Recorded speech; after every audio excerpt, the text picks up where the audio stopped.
Anak-anak selamat pagi. Pagi. Espero ever onward. Sekali lagi ya, sekali lagi. Nggak jawab nggak apa-apa. Selamat pagi. Espero ever onward. Malah sambil menunggu yang masih berusaha masuk, kita awali dengan berdoa sesuai agama dan kepercayaan masing-masing. Berdoa dimulai.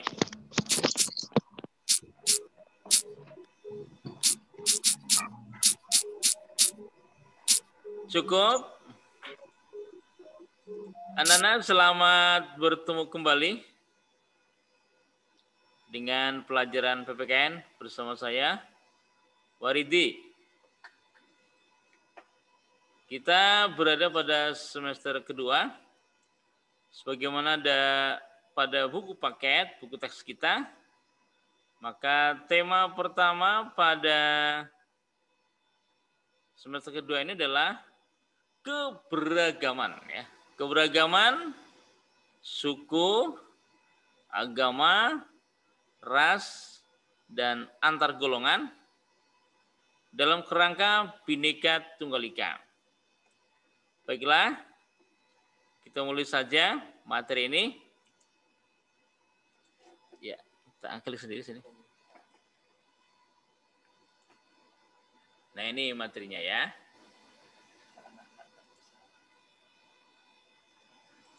Nah, begitu.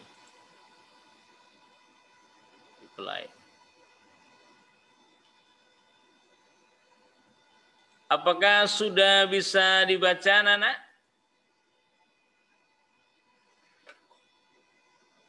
Sudah bisa? Kalau sudah dibaca, tung jari ya.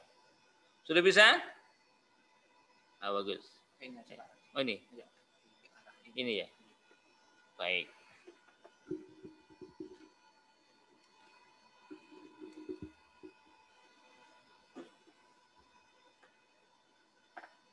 Anak-anak yang berbahagia, kita sungguh sangat bersyukur terlahir menjadi warga negara Indonesia. Apakah Anda warga negara Indonesia? Belum tahu ya. Anda sudah daftar belum? Memang bagi Anda untuk menjadi warga negara Indonesia tidak perlu daftar. Otomatis begitu lahir Anda sudah menjadi warga negara Indonesia, ya. Jadi kita sangat berbangga kita berada di Indonesia yang memiliki keberagaman suku, agama, ras, dan antar golongan yang beraneka ragam itu, tetapi tetap dalam kerangka Bhinneka Tunggal Ika. Tujuan kegiatan kita selama tema ini berlangsung, tema ini kita pelajari, tujuannya adalah pertama, agar kita semua dapat menghargai keberagaman ini ya, terutama keberagaman suku. Agar kita, Anda semua dapat menghargai keberagaman agama. Agar yang ketiga nih, agar menghargai keberagaman ras ya. Keempat, agar Anda dapat menghargai keberagaman golongan. Dan yang seterusnya adalah agar Anda dapat menghargai keberagaman di Indonesia dalam bingkai Bhinneka Tunggal Ika. Dan puncaknya ini anak-anak, agar kita semua dapat selalu mensyukuri diri terlahir di Indonesia sebagai negara besar yang diliputi keberagaman. Ruang lingkup pembahasan tema ini terbagi jadi 3. 1, keberagaman dalam masyarakat Indonesia. Yang kedua, arti penting memahami keberagaman dalam Bhinneka Tunggal Ika. Dan yang ketiga adalah perilaku toleran terhadap keberagaman suku, agama, ras, dan antar golongan. Itu ruang lingkup pembahasan kita selama tema ini berlangsung dari waktu ke waktu. Sekurang-kurangnya ini 3 pertemuan, sekurang-kurangnya. Baiklah, kita mulai dari yang pertama, Nana, yaitu keberagaman dalam masyarakat Indonesia.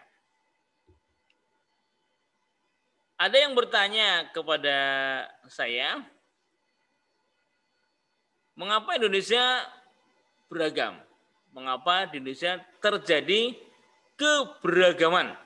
Mengapa di negara kita ini terjadi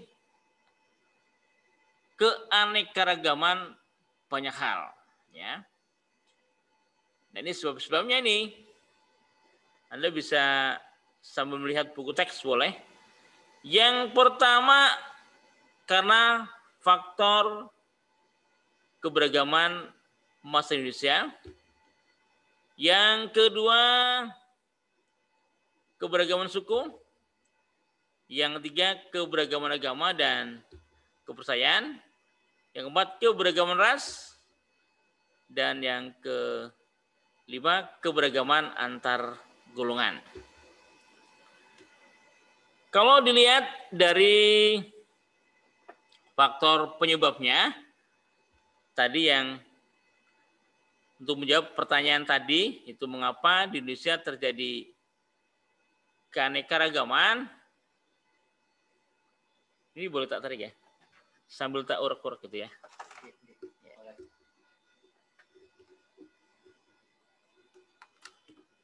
Mengapa di Indonesia terjadi keberagaman? Ini sebabnya nih ya.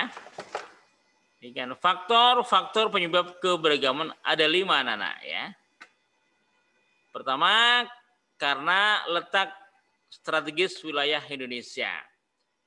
Ini penyebab terjadinya keberagaman yang pertama. Yang kedua, karena Indonesia memiliki kondisi sebagai negara kepulauan. Negara kepulauan ini termasuk salah satu sebab yang menyebabkan terjadinya keanekaragaman. Sebab yang kedua. Kemudian yang ketiga adalah karena perbedaan kondisi alam.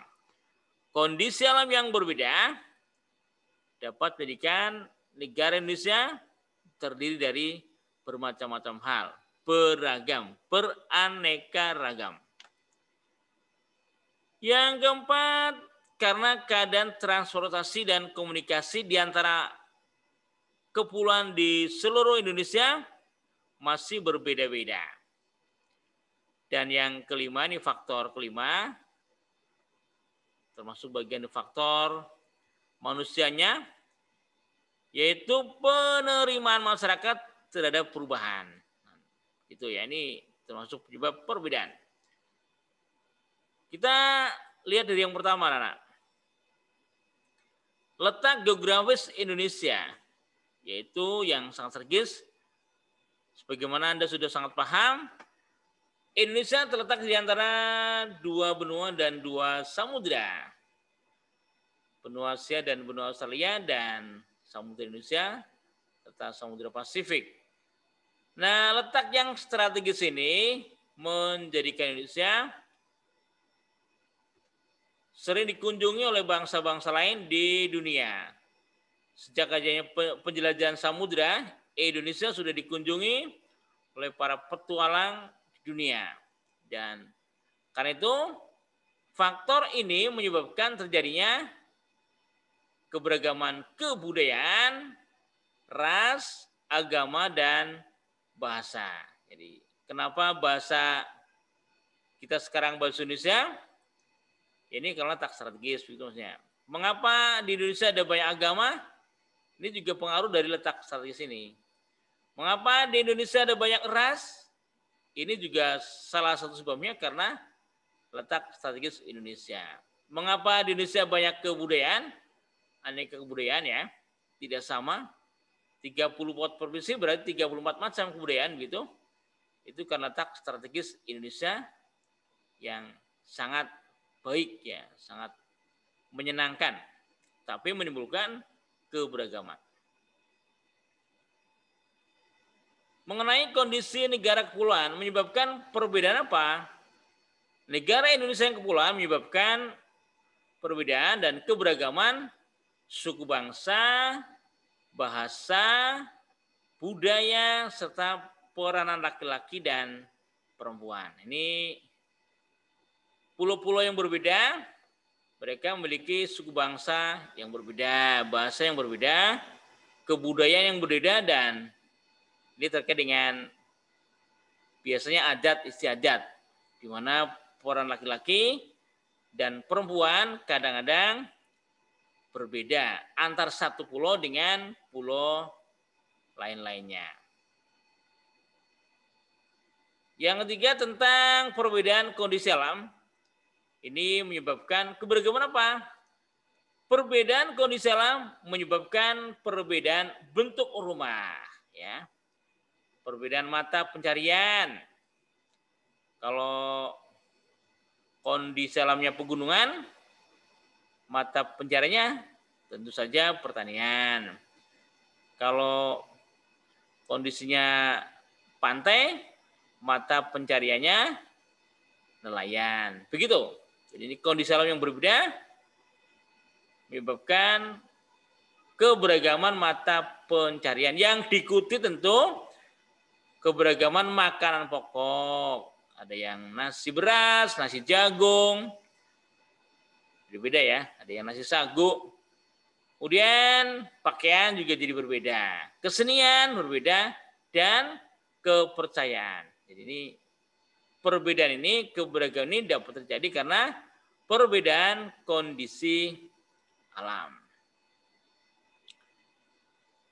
Tentang keadaan transportasi dan komunikasi, ini menjadi penyebab keberagaman Indonesia. Ada masyarakat yang sudah sangat maju, ada yang masih perlu dimajukan ya, belum maju maksudnya ya, masih terbelakang. Ini karena perbedaan transportasi dan komunikasi. Ada yang sangat sudah modern transportasi dan komunikasinya, seperti Anda ini punya HP semuanya nih ya, modern. Tapi ada daerah yang masih terbelakang. Hanya belakangan pembangunan di Indonesia sangat menyeluruh, termasuk Papua pun dibangun besar-besaran, sehingga kemajuan dapat merambah ke seluruh wilayah Indonesia. Pembelajaran daring bisa berlangsung di seluruh Indonesia karena kekuatan transportasi dan komunikasi ini. Terkait dengan penerimaan masyarakat terhadap perubahan, ada masyarakat yang mudah menerima orang asing. Menerima orangnya, kadang juga langsung menerima budayanya. Ini seperti masyarakat perkotaan. Masyarakat kota itu mudah menerima orang asing ya. Namun ada pula sebagian masyarakat yang tetap bertahan pada budaya sendiri. Tidak mau menerima budaya yang lainnya. Gitu ya. Mengenai keberagaman suku. Suku bangsa itu yang sering diistilahkan sebagai etnik anak-anak ya. Jadi kalau ada kata-kata etnik berarti maksudnya suku bangsa. Menurut Kuncaraningrat, suku bangsa ini berarti sekelompok manusia yang memiliki kesatuan budaya dan terikat oleh kesadaran dan identitas yang dimilikinya itu. Itu menurut Kuncaraningrat. Kalau kita ini suku apa anak? Kalau kita ini sekarang ini kita menjadi warga negara Indonesia, suku apa yo? Kita ini suku apa? Sukunya suku Jawa ya. Jawa mana? Kita ini suku Jawa. Jawa apa yo? Jawanya Jawa. Jawa Tengah. Jawa Tengah agak bagian barat. Kita ini tinggal di Banjarnegara. Banjarnegara ini termasuk wilayah eks Kardinal Banyumas. Dan bahasa kita adalah bahasa Banyumas. Maka kita termasuk kategorinya suku Jawa Banyumasan ya. Itu anak-anak ya. Baik, inilah suku bangsa. Saya ulang ya. Suku bangsa itu berarti sekelompok manusia yang memiliki kesatuan budaya dan terikat oleh kesadaran kesatuan budaya ini. Gitu ya. Jadi ini Kuntoningrat. Anak-anak hebat sekali di Indonesia, dikagumi dunia karena ini. Kenapa? Karena jumlah suku di Indonesia menurut statistik tahun 2010, jumlah suku di Indonesia adalah 1128 ya. 1128 suku bangsa. Nah, di sini ada bahasa, adat istiadat, kesenian, semuanya berbeda-beda ya. Dan ini bisa bersatu dalam kerangka Negara Kesatuan Republik Indonesia. Maka Indonesia ini dikagumi karena ini ya, karena keberagamannya yang sangat baik dan sangat banyak ya. Ciri-ciri mendasar dari perbedaan suku ada pada ini ya. Pertama bahasanya ya, ini bahasa daerah ya. Kemudian pada adat istiadatnya. Kemudian ada sistem kekerabatannya. Kemudian yang keempat ini kesenian daerah. Dan tentu saja tempat asal. Ini ciri-ciri mendasar membedakan antara satu suku dengan suku-suku lainnya. Dapat lihat dari ini nih. Oh bahasanya beda. Oh adat istiadatnya beda. Oh kekerabatannya berbeda. Ini tadi ada yang peranan laki-laki dan perempuan. Termasuk dari bagian dari sistem kekerabatan. Kemudian ada kesenian daerah. Mereka punya kesenian daerah yang berbeda-beda. Kemudian tentu saja tempat asal ya. Tempat asal ini berbeda-beda. Ya, beda suku, beda tempat asal ya.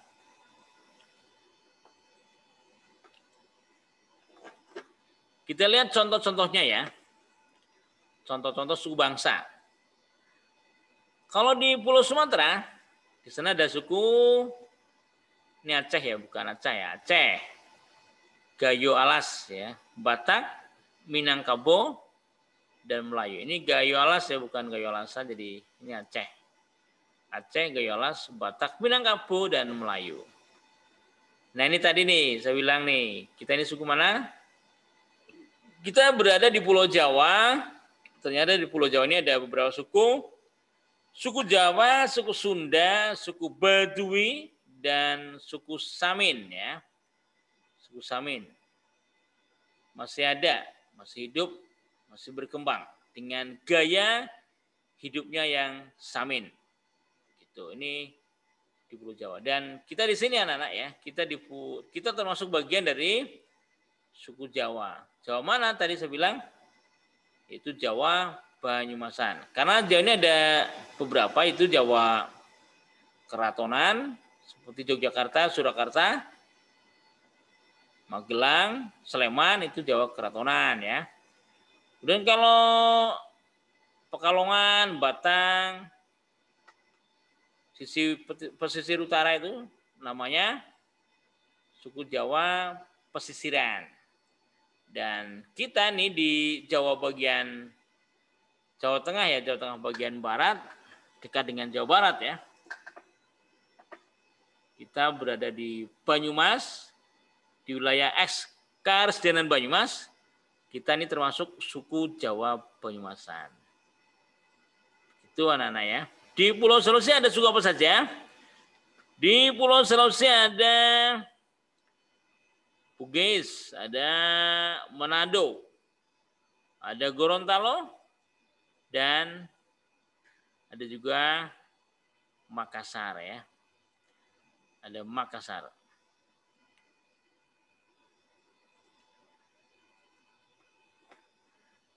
Di pulau lainnya, coba Nana ya. Di kawasan Maluku, ada suku Ambon, ada Sangir Talaut, dan ada Ternate.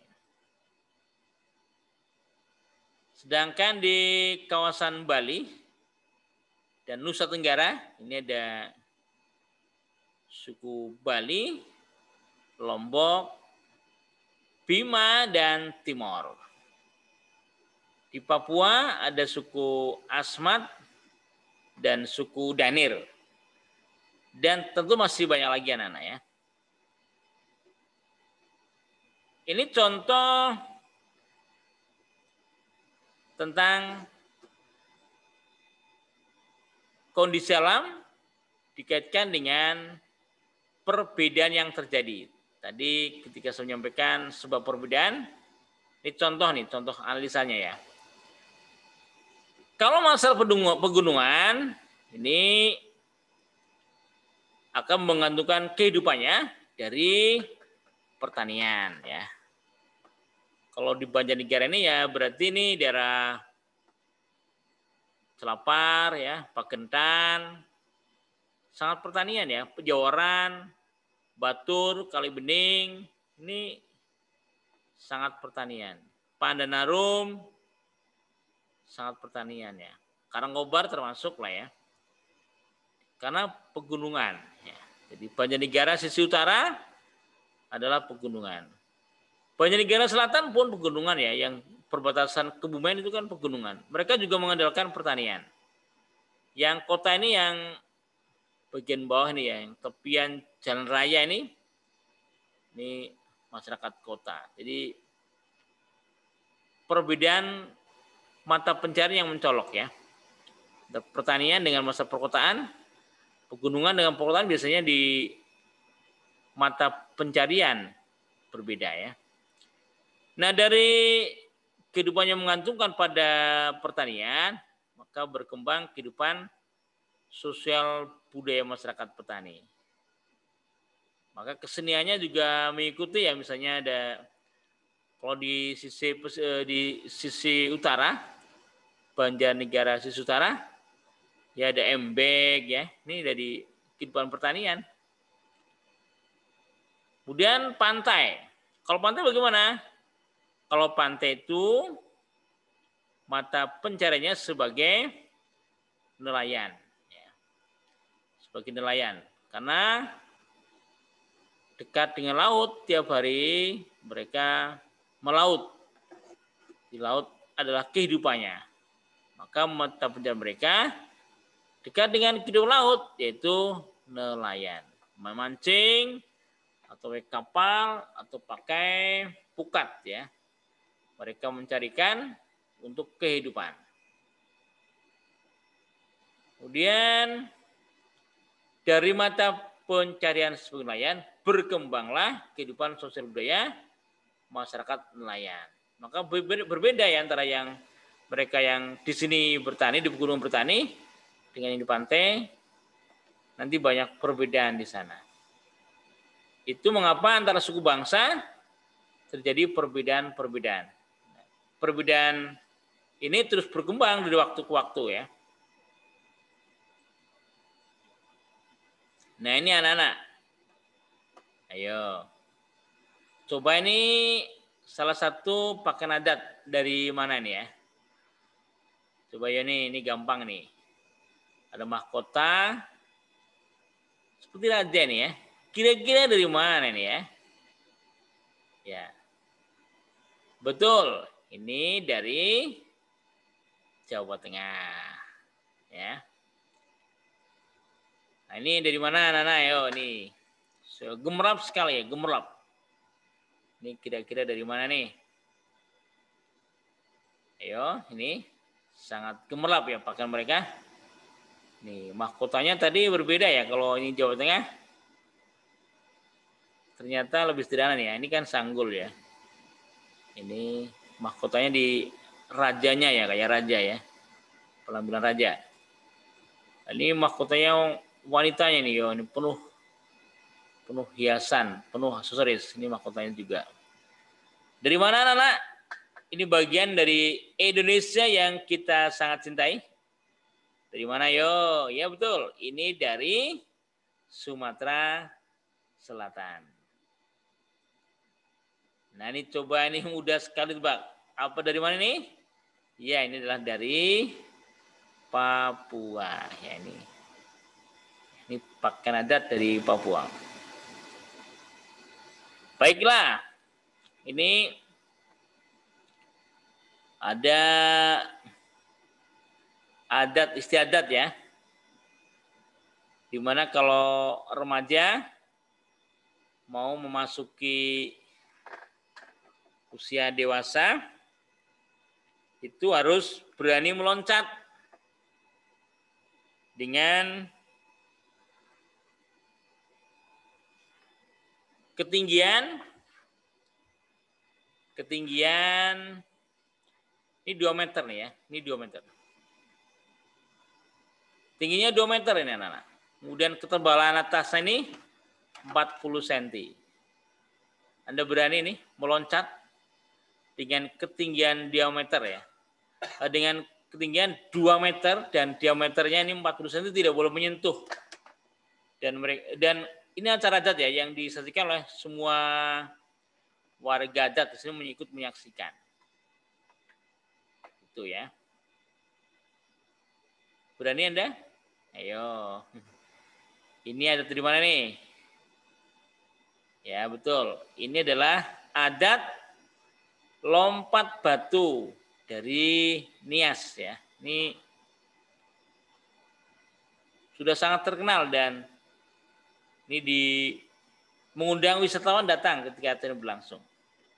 Setahun sekali remaja yang sanggup, mereka biasanya berlatih dari kecil ya, untuk membuat kaki-kakinya ini agar bisa seperti terbang ya, ini tinggi sekali kan, wus jeng, gitu kan.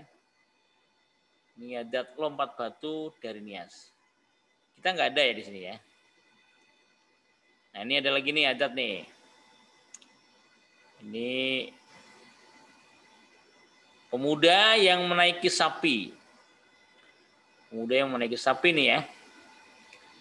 2 sapi ya. Mereka berlari dan balapan ini ya. Di sekitar kita banyak sapi tapi tidak untuk balapan. Sapinya dipelihara dan dijual ya. Nah kalau di daerah ini sapi-sapi adalah martabat keluarga. Dipelihara dengan baik karena nanti pada suatu saat akan dipakai untuk pacuan ya, pacuan untuk berlari. Apa namanya ini adat ini?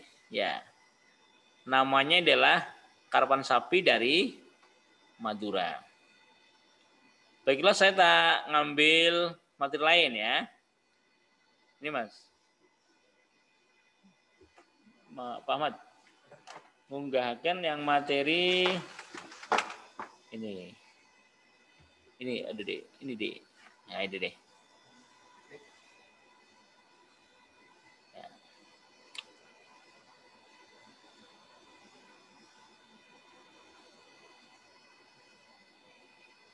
Ini? Ya, betul. Stop screen dulu, Pak. Apa? Stop screen. Ini ya stop ya. Stop screen, okay. Ini ganti layar ya, Nana. Ganti layar, ya. Screen share. Seperti ini ya. Kita akan menghayati aneka perbedaan ya. Biar satu saja ya, biar satu saja. Tambah ya berarti ya.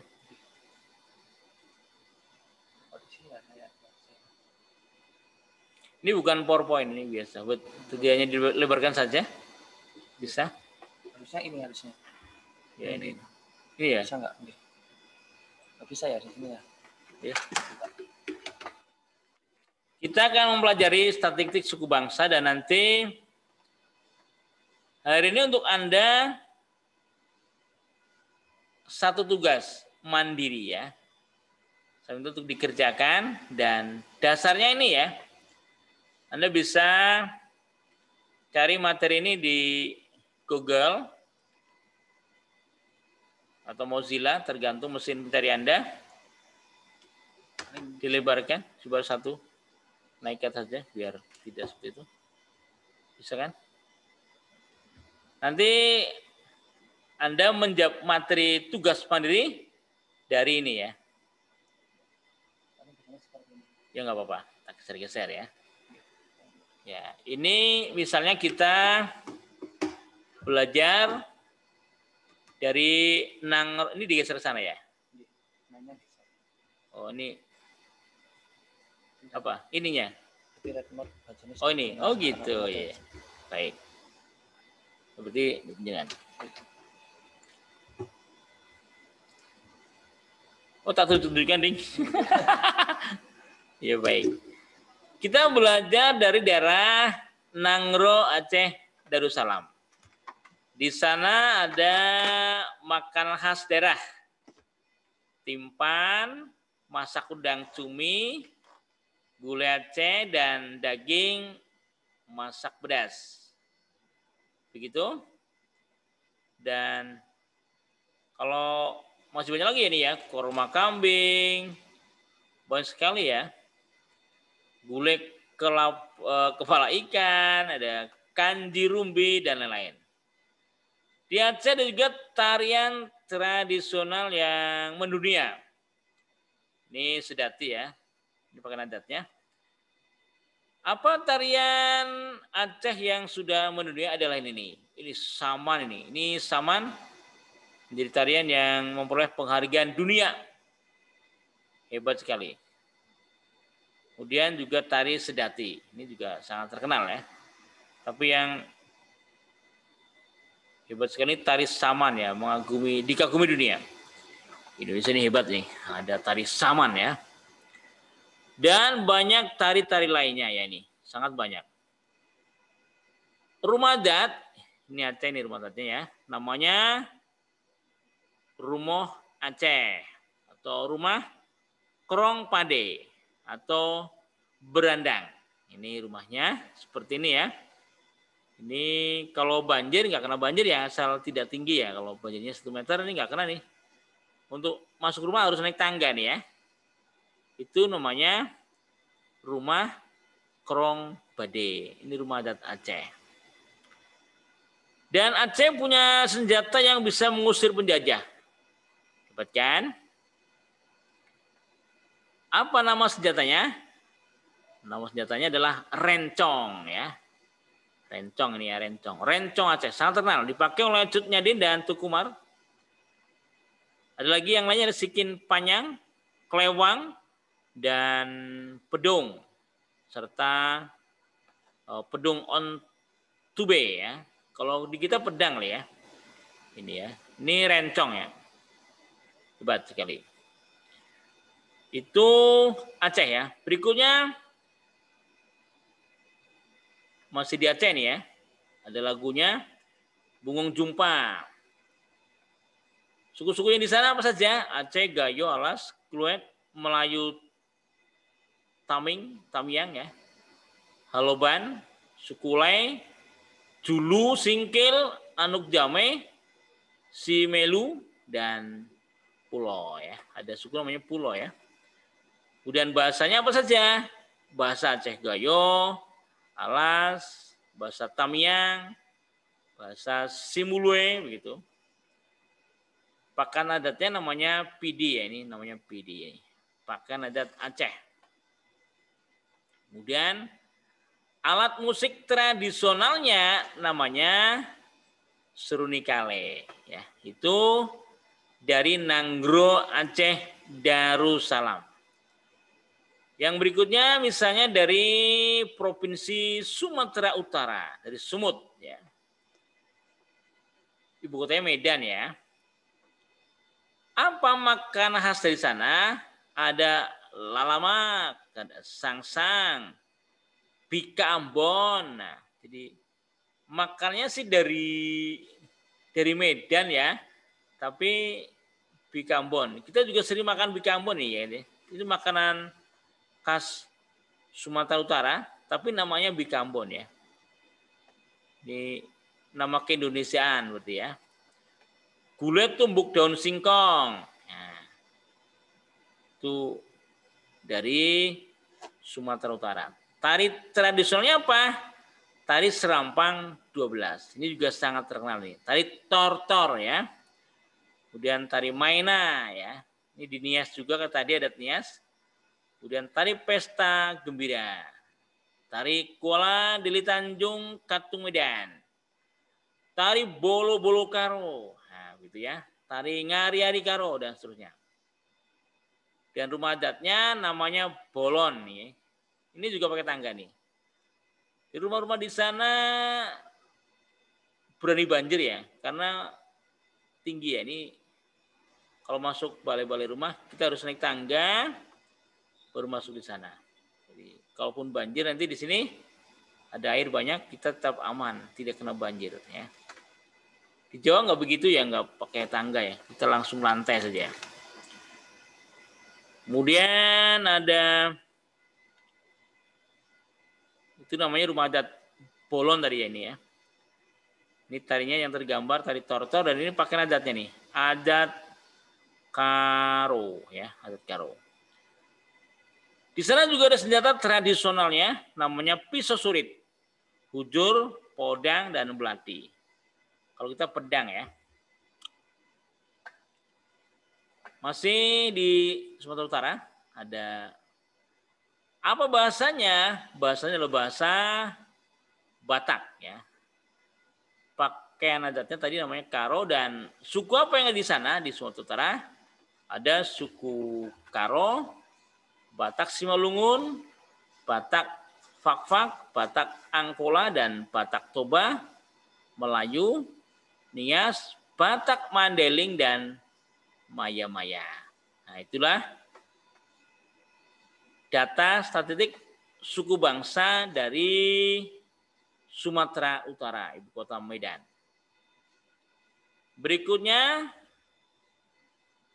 kita mempelajari Provinsi Sumatera Barat. Sumbar, ibu kotanya Padang ya. Apa makan khasnya? Misalnya rendang Padang nih. Rendang ini jadi makanan terenak di dunia loh Nana ya. Hebat sekali.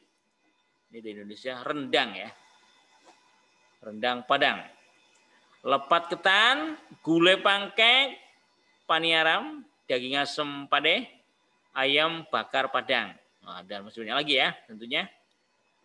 Kemudian tariannya apa tariannya?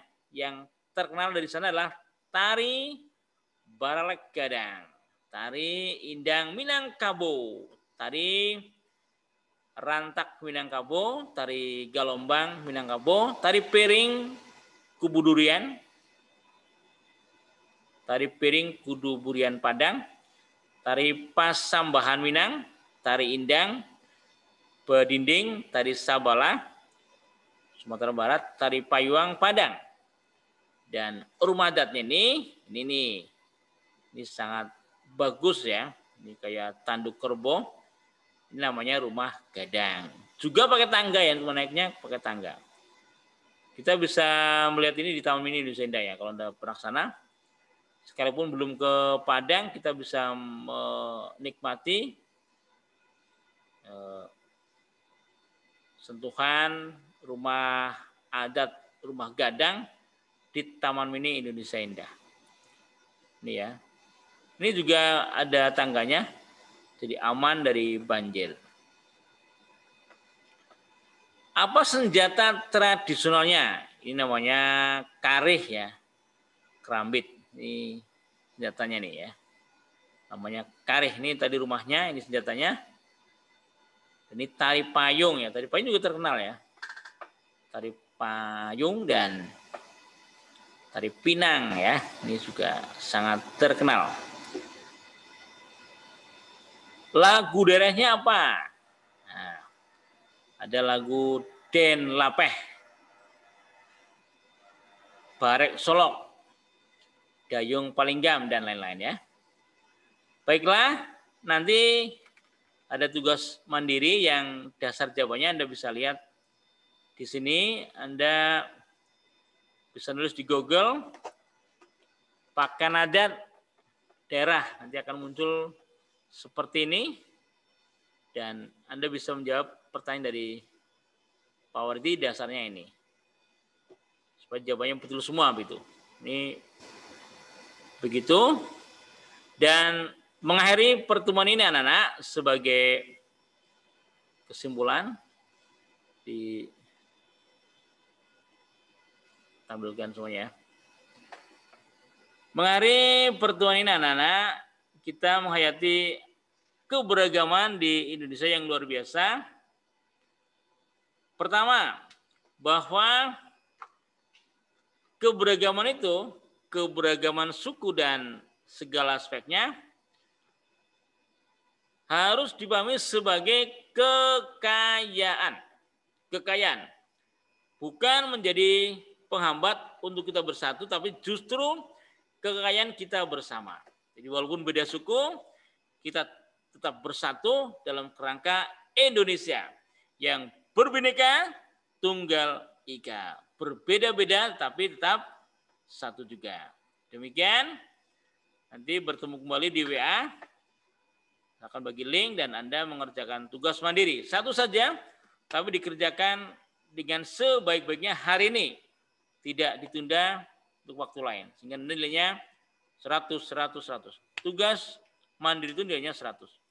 Ketika tugas diberikan, maka Anda bisa buka Google, bisa buka buku paket ya, harus supaya jawabannya memang benar, tidak ngarang gitu ya, tidak ngarang.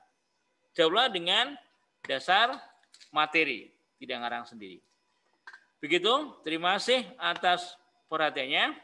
Kekurangannya mohon maaf. Senang selo wateri kali sonderan, ngapuranto yen wonten lepat kaulo. Terima kasih. Selamat pagi. Pagi. Espero ever onward.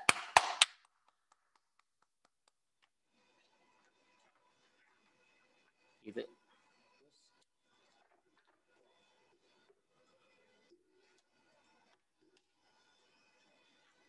Ini bisa di